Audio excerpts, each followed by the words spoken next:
სკოლაში ვერ გადავივაცდებ. ექსპერიმენტულად ხული გამოსწრებს.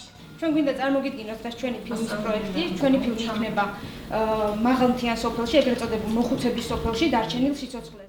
ანა დავითაშვილი და თათია ლაშაური დოკუმენტური ფილმის პროექტს სპეციალური ჟიურის წინაშე წარადგენენ. რათა აირექსჯი მედია პროგრამის ჯიპას ფინანსური მხარდაჭერის ფარგლებში ფილმის გადაღებისთვის დაფინანსება მოიპოვონ.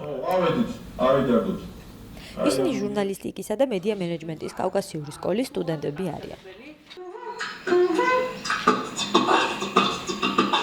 7 ივნისს აირექსის განათლების მულტიმედია ცენტრში 8 დოკუმენტური ფილმის პროექტი ამ სკოლის 16 სტუდენტმა წარადგინა. ისინი პროექტებს დოკუმენტური ფილმის წარმოების კლასის ფარგლებში ამზადებენ.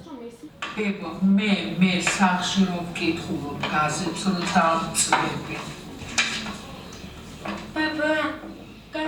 სტუდენტებმა დოკუმენტური ფილმის გადასაღებად სხვადასხვა თემები შეარჩიეს.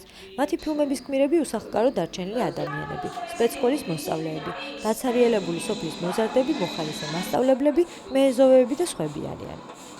სტუდენტების პროექტების შესაფასებლად მოწვეული იყო აირექს ჯორჯიას ხელმძღვანელი მეტ შელი, სცენარისტი ირაკლი სოლომანაშვილი და პროდიუსერები კახა მაჭარაშვილი და ანა ძიებშიბა. მათი გადაწყვეტილებით დაფინანსება 3 პროექტი მიიღებს. დაფარვის ზონის მიღმა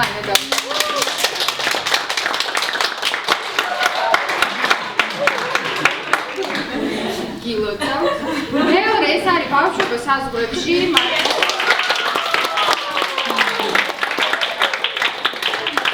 და მესამე ეს არის ხმაური,